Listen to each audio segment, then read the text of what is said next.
Mukbang muna tayo ng siomay. Pagkatapos mag-renew ng PWD ID sa Calamba City Hall. Shout out sa mga vendor at security ng Jackliner sa Turbina. Ipapakita ko sa inyo LLI Bus 1802. Biyaheng Dalahican, Cubao, Camyas via EasyTex.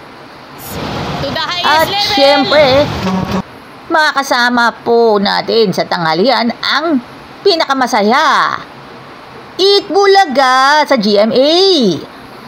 Mga magigiting na Jackliner bus.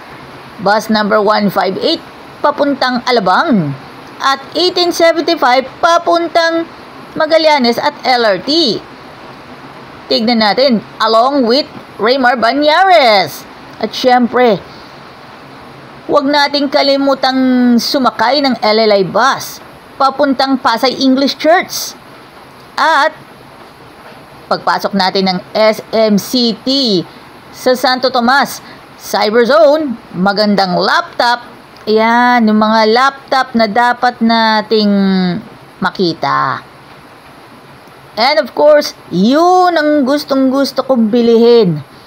Gustong-gusto ko nang bilhin ang mga model ng Vivo. Pero ang kailangan, gusto kong mag-upgrade para sa mas malawak na vlogging.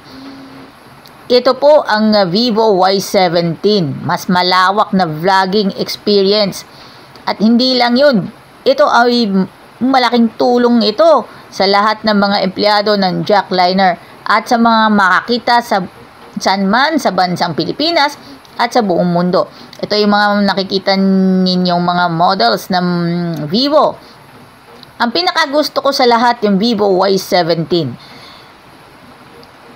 Pinaka-upgraded ito. Upgraded ito. Kailangan din. Siya nga pala, sana swertein na kung magkaroon ng cellphone.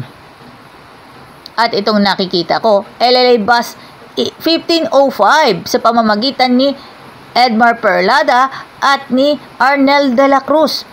Biyaheng Dalahican, Cubao, Camyas via EasyTex Market at papunta din ng GMA. Salamat!